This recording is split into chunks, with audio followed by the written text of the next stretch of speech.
Lewis Hamilton and Ferrari have stunned the paddock today, and even seem surprised themselves, after taking sprint pole ahead of tomorrow's race. Now, while they looked shocked, I honestly wasn't, because the telemetry from today's only practice session in FP1 already pointed in that direction. It didn't just show strong energy management around Silverstone, it also suggested race pace data that could catch Ferrari's rivals off guard. They appear to have a major advantage over Mercedes, and in this video we'll break down how the practice numbers carried into qualifying, plus why the race simulations they ran now give us more confidence when comparing them against Mercedes. Let's get into that right now, starting with the qualifying simulations from FP1.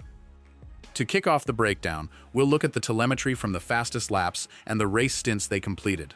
The data from the quickest laps of both Antonelli and Lewis Hamilton points to a very interesting approach in how they're using energy across the lap, and I want to focus closely on two key areas, Sector 1 and Sector 3.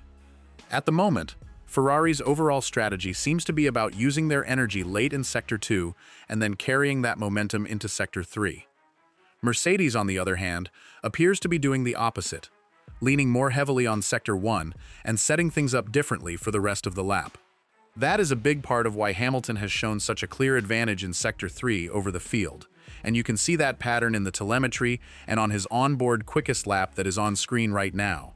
What stands out is that as they come through Copse, Maggots, and Beckett's, there really is no meaningful gap between the two drivers, even in the lap times. But once they exit onto the long straight before the final corners of Sector 3, Hamilton's energy begins to come alive, and he pulls out around 0.2. That gap then holds through the rest of the sector, and at moments it even grows to 0.3 before settling back to about 0.2 by the end. That really highlights the difference in deployment between Ferrari and Mercedes, and it is definitely something worth watching not just in sprint qualifying today, but also if any changes are made between the sprint race and Saturday afternoon's main qualifying. And there is another point we need to go over as well. Ferrari have also made a noticeable change to the actual specification of their SF26 for this weekend. They have tightened up the rear bodywork around the engine cover, which looks aimed at improving aerodynamic efficiency, and they have also adjusted the barge board and weight board area by switching to a single element instead of the more multi-pronged design. At the rear, there have been further updates to the brake ducts and the ringlets behind them. Cooling, of course, is one of those areas that has to be carefully managed, and these revisions appear to work alongside some structural airflow changes as well.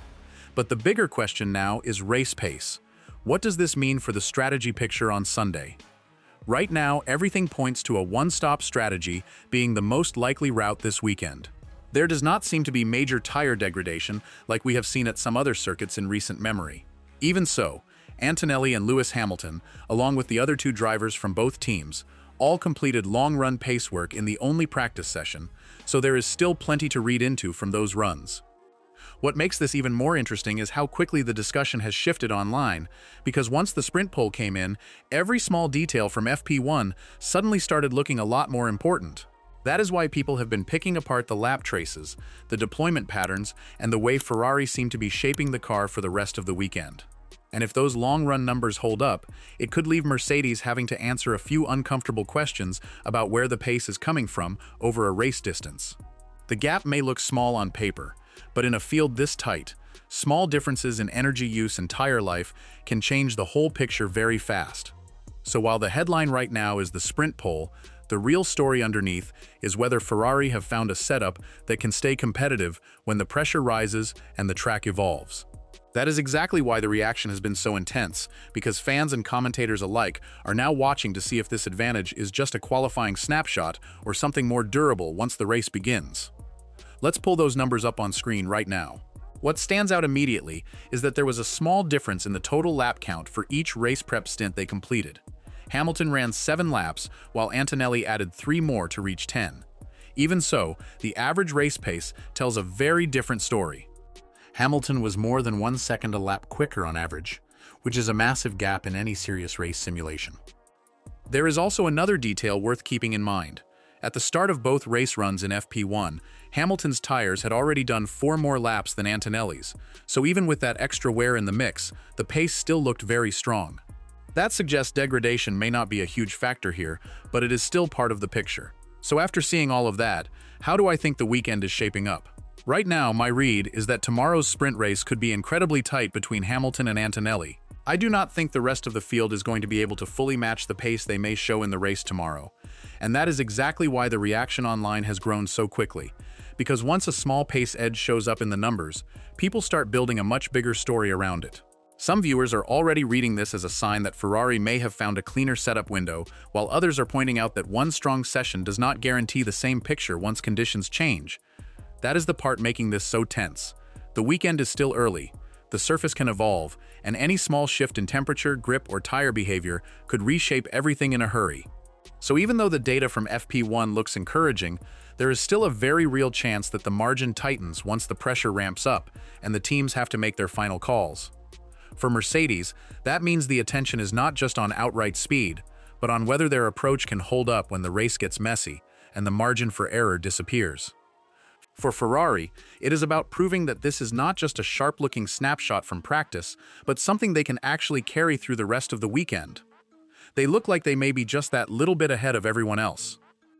These are the two names that have been right there all weekend, trading blows through practice and qualifying, and that is pretty much the pattern I expect to continue. There could be some early back and forth, maybe a bit of yo-yoing as the first laps settle in, but based on the race data we just pulled from FP1 and the confidence that comes from seeing the qualifying simulations actually carry over into sprint qualifying, Hamilton and Ferrari seem to have around a second per lap over Mercedes. So for a few laps at the start, there could be some real jostling for position in P1, and then Ferrari, with Hamilton, may start to stretch things out and use the race pace advantage they appear to have. A big part of that likely comes down to a couple of factors here. For one, the track temperature and ambient temperature are nowhere near the levels we saw in Austria, which is a positive. That matters because when the conditions are a little kinder, the team that reads them best can look even stronger than the raw numbers first suggest. And that is why so many people online are watching this so closely.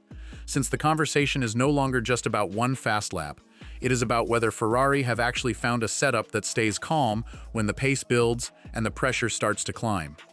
At the same time, the margin is still small enough that nobody is treating this as settled.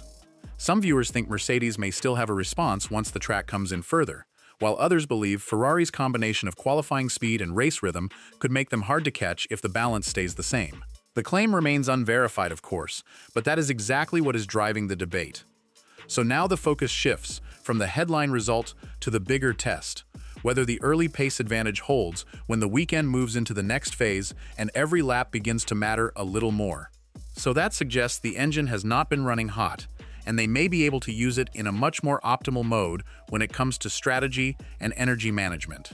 On top of that, this is not really a stop-start circuit, so one of Ferrari's usual weaker areas, at least as it has been discussed, may not be as relevant for this weekend's event. Then there is the rear tire management, which has to be part of the conversation. Whatever else is being said, we know they brought those new rear rim concepts to the rear tires in Barcelona through their BBS Japan suppliers. They have also made another refinement to the rear brake discs, along with the aerodynamic appendages positioned just behind them. So that is another layer to factor in when thinking about race pace and how this sprint could play out. And of course, Ferrari's chassis and aero package seems to be one of the stronger points at pretty much every Grand Prix they attend. If there is one area where they rarely look outmatched by the opposition, it is that side of the car. That is why this next stretch matters so much, because once a team starts looking comfortable in the data, every small detail gets picked apart online. People are not just reacting to the headline result anymore, they are watching for signs that the balance, tire behavior, and energy use might hold up when the session becomes less predictable. And that is where the conversation really starts to split. Some observers think Ferrari may have found a setup that suits these conditions better than expected, while others are cautioning that practice numbers can look far cleaner than they do once traffic, pressure, and changing grip come into play. The idea is not being treated as settled, it is still very much part of the back and forth around the weekend. What makes it even more interesting is that the attention has moved beyond pure speed. Now the focus is on whether the car can stay smooth over a longer run, whether the strategy window stays open, and whether the early advantage seen in the telemetry can survive once the race picture starts to shift. That is the real test here. Not just a quick flash in qualifying, but whether the same pace can keep showing up when the stakes rise, and every lap begins to matter a little more. But yes, this should make for a very exciting sprint race. Whether any changes come between the sprint, qualifying, and the main race is still up in the air. What matters now is that they can collect a lot of data from the sprint, spot any strengths or weak points in the way the cars are set up, especially around energy deployment and management, and then adjust things as the weekend develops and moves toward the part where the bigger points start to matter most. That is where the race gets built, from qualifying into Sunday, when strategy can still play a role, just not nearly as much as we have seen in places like Austria or Barcelona. Anyway, I am going to wrap the video up here. I hope you found it useful and interesting. If you did, please like, subscribe, share, and comment on the sprint pace and what it might mean for the rest of the weekend. Then I will see you on the next one.